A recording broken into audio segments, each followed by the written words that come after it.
ยินดีต้อนรับเข้าสู่หลอนไดอารี่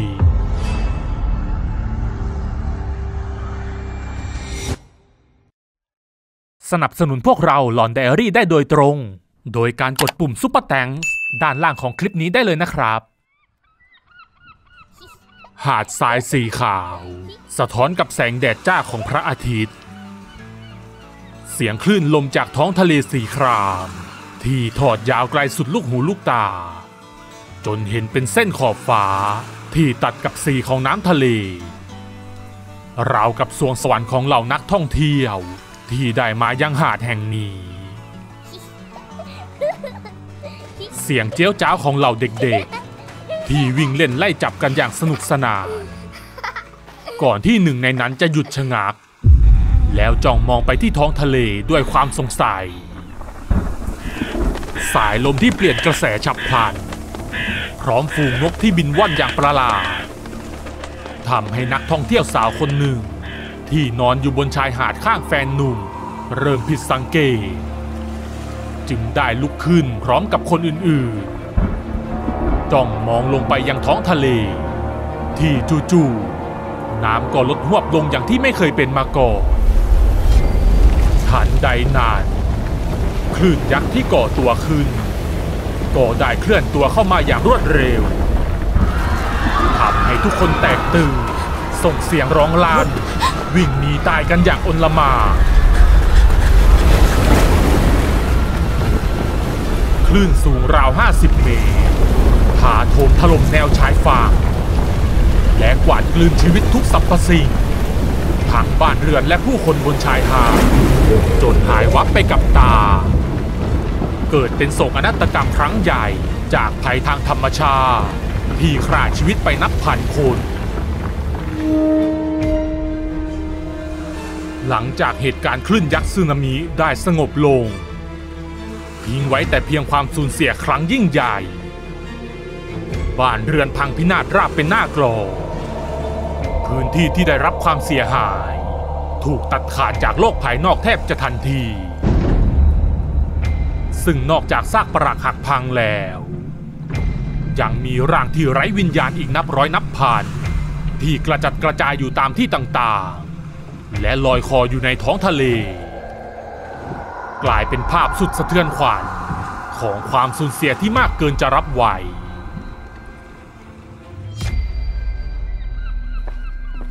สุพลชายหนุ่มที่เป็นเจ้าหน้าที่กู้ภัยได้รุดหน้ามายังพื้นที่ศาลากลางที่ถูกเปลี่ยนเป็นแหล่งพักพิงและเป็นศูนย์ช่วยเหลือผู้ประสบภัยเพื่อตามหาผู้สูญหายไม่ว่าจะยังมีชีวิตอยู่หรือไม่ชายหนุ่มมองบรรยากาศที่เต็มไปด้วยความเศร้าเสียใจของผู้คนที่พากันมาติดประกาศตามหาทั้งคนรักและญาติมิตรหรือคนในครอบครัวของตนอีกทั้งเสียงร้องดังระงมของผู้บาดเจ็บที่นอนเรียงรายกันอยู่นานก็ทำให้เขารู้สึกสะเทือนใจอยู่ไม่น้อยวันนั้นสุพลและเจ้าหน้าที่ทุกนายได้แบ่งกันออกค้นหาผู้รอดชีวิตและทำการเก็บกู้ศพเขาได้ขึ้นเรือลงไปในทะเลที่บัดนี้เต็มไปด้วยเศษกิ่งไม้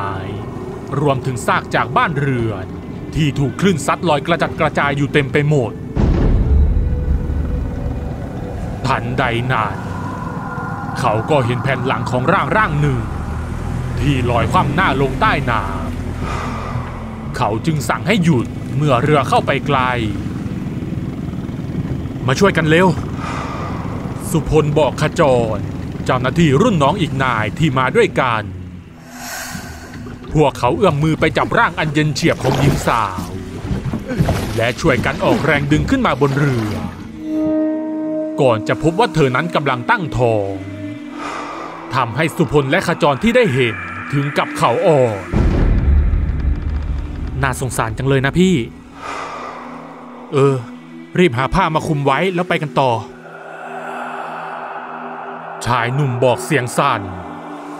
เขาเต็มไปด้วยความรู้สึกหดหู่ใจก่อนเรือจะออกแล่นไปในท้องทะเล ที่ยังคงมีร่างไร้วิญญาณรอให้พวกเขาช่วยขึ้นมาเวลาล่วงเลยมาถึงช่วงเย็นร่างของผู้เสียชีวิตที่ถูกกู้กลับมาได้ถูกห่อด้วยผ้าขาวและนำมาวางเรียงกันเพื่อรอพิสูจน์อัตลักษณ์บุคคลว่าเป็นใครเพราะบางร่างนั้น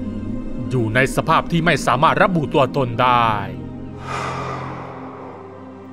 สุพลมองดูผู้คนที่ชะเง้อมองแต่ละศพด้วยความหวังว่าจะเป็นญาติมิตรของตนก่อนที่เขาจะหันไปเห็นร่างของหญิงสาวท้องแก่ที่เคยลอยเคว้งอยู่ในทะเลซึ่งตอนนี้เธอได้กลับมาสู่อ้อมแขนของชายผู้เป็นที่รักที่กำลังโอบกอดร่างไร้วิญญาณของเธอเอาไว้ภาพเบื้องหน้าทำให้สุพลตั้งมั่นกับตนเองว่าจะทุ่มเทแรงกายแรงใจทั้งหมดเพื่อออกค้นหาและนำร่างผู้เสียชีวิตกลับมาหาครอบครัวให้ได้ผ่านไปแล้ว5 วันที่เจ้าหน้าที่ได้ระดมกำลังกันออกตามหาร่างผู้เสียชีวิตจนตอนนี้ร่างที่เคยนอนเกลื่อนได้ถูกช่วยเหลือไปจนหมดแล้วแต่งานของพวกเขาก็ยังไม่เสร็จสิ้น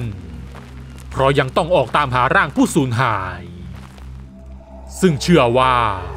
อาจจะอยู่ใต้ซากปรักหักพังหรือใต้โคลนดินจากสึนามิทำให้การค้นหารอบนี้เริ่มยากขึ้นเพราะไม่สามารถมองเห็นได้ด้วยตาเปล่าทางเจ้าหน้าที่จึงใช้วิธีตามหาด้วยกลิ่นจากศพที่ลอยมาตามลมผมว่ากลิ่นมันมาจากใต้นี่แหละพี่ก็ว่างั้นแหละเอ็งมาช่วยพี่ยกไม้พวกนี้ออกก่อนแล้วมาลองขุดกันว่าจบพวกเขาก็ช่วยกันยกท่อนไม้ที่กองซ้อนทับกันออกไปจนหมดซึ่งเพียงเท่านี้ทั้งสองก็เห็นท่อนแขนซีๆที่โผล่พ้นขึ้นมาจากโคลนดินจึงได้ช่วยกันรีบนำร่างนั้นขึ้นมาแม้จะอ่อนล้าแต่สุพลและขจรก็ยังออกเดินไปทั่วหาดและช่วยกู้ขึ้นมาได้อีกหลายร่าง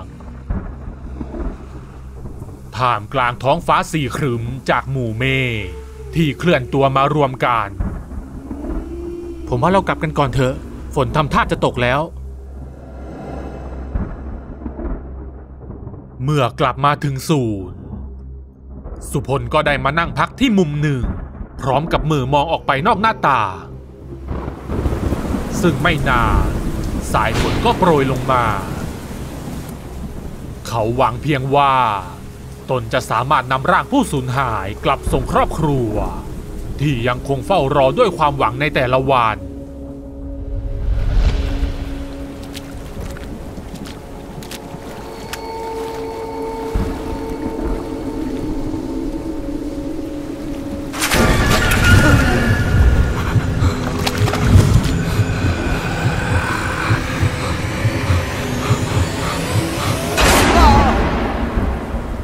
Help me Help me แม้จะตกใจที่จู่ๆก็มีคนโผล่มาแต่สุพลก็รีบตามฝรั่งคนนั้นไปจนมาถึงต้นมะพร้าวต้นหนึ่งที่อยู่ไกลพอสมควรชายฝรั่งชี้ไปยังซากเรือที่ถูกคลื่นซัดมาคว่ำอยู่ที่ใต้ต้นมะพร้าวพอส่องไฟไปเขาก็เห็นฝ่าเท้าคู่หนึ่งยืนออกมาจากใต้ท้องเรือจึงรีบวิ่งเข้าไปรื้อเศษไม้ที่ขวางอยู่ทิ้งก่อนจะออกแรงยกเรือขึ้นทำให้เห็นร่างของหญิงสาวผมบลอนด์ที่ติดอยู่ใต้เรือพี่สุพลครับพี่สุพลครับจะเช้าแล้วนะพี่สุพลที่พลอยหลับได้สะดุ้งตื่นขึ้นและพบว่าตนแค่ฝันไปแต่ถึงอย่างนั้นเขากลับรู้สึกกระวนกระวายใจอย่างประหลาดทั้งสีหน้าและแววตา ที่ชายในฝันมาขอความช่วยเหลือยังติดอยู่ในความทรงจำราวกับเป็นเรื่องจริงเอ็งรีบตามพี่มาเร็วสิ้นคำสุพลก็วิ่งนำออกไปที่ชายหาดโดยมีขจรวิ่งตามไปติดๆซึ่งคราวนี้พวกเขาได้ออกมาไกลกว่าจุดที่เคยค้นหาอยู่พอควรจนเมื่อสุพลได้เห็นต้นมะพร้าวสูงท่ามกลางเศษซากปรักหักพังและซากเรือที่คว่ำอยู่ชายหนุ่มหยุดมองครู่หนึ่งเพราะภาพเบื้องหน้านี้เหมือนกับในฝันไม่ผิดเพี้ยนก่อนที่เขาจะหันไปบอกให้ขจรเข้ามาช่วยทั้งสองได้ยกเศษไม้ที่กองซ้อนทับกันออกก่อนจะช่วยกันออกแรงพลิกเรือที่คว่ำอยู่ขึ้นทันใดนั้นสิ่งที่อยู่ใต้เรือก็ทำให้สุพลถึงกับขนลุกสู้เมื่อเห็นร่างไร้วิญญาณของหญิงสาวโดยมีร่างของชายหนุ่มกอดเอาไว้แน่นราวกับกำลังใช้ตัวเองเป็นเกราะกำบังแม้ร่างของทั้งคู่จะบวมอืดแต่สุพลก็จำได้จากชุดที่สวมใส่เขามองไปที่ร่างไร้วิญญาณของชายฝรั่งพลางนึกย้อนไปถึงความฝันที่ชายคนนี้มาขอความช่วยเหลือพี่รู้ได้ยังไงว่ามีศพอยู่ตรงนี้เมื่อคืนพี่ฝันว่าเขามาขอความช่วยเหลือผมมาช่วยแล้วนะครับชายหนุ่มพูดออกไปเขาหวังเพียงให้วิญญาณของทั้งสองได้รับรู้ซึ่งหลังช่วยกู้ร่างของทั้งสองกลับมาได้แล้วเขาก็ได้จุดธูป1 ดอกแล้วนำมาปักไว้ที่ริมหาดพร้อมกับบอกกล่าวต่อดวงวิญญาณของผู้เสียชีวิตว่าหากต้องการความช่วยเหลือก็ให้มาบอกตนเขาจะออกตามหาให้เจอและพากลับบ้านเอง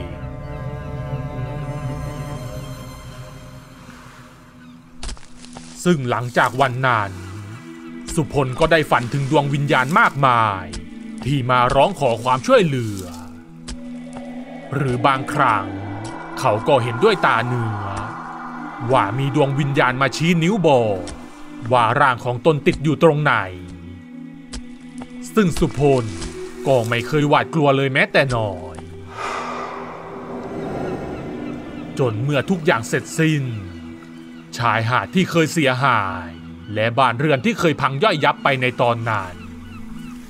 บัดนี้ได้กลับมาสวยงามดังเดิมอีกครั้งก็จบไปแล้วนะครับกับเรื่องสึนามิคลื่นยักษ์พรากวิญญาณหวังว่าจะชอบกันนะครับใครที่มีเรื่องราวที่น่าสนใจที่อยากให้ทีมงานนำมาทำเป็นแอนิเมชันก็สามารถส่งเข้ามาที่แฟนเพจหลอนไดอารี่ได้เลยนะครับถ้าชอบคลิปนี้ก็อย่าลืมกดถูกใจและกดติดตามหลอนไดอารี่ทางช่องทาง Facebook และ YouTube เพื่อจะได้ไม่พลาดคลิปใหม่ๆอีกมากมายและเป็นกำลังใจให้ทีมงานทำคลิปต่อๆไปด้วยนะครับขอบคุณทุกท่านที่เข้ามารับชมครับ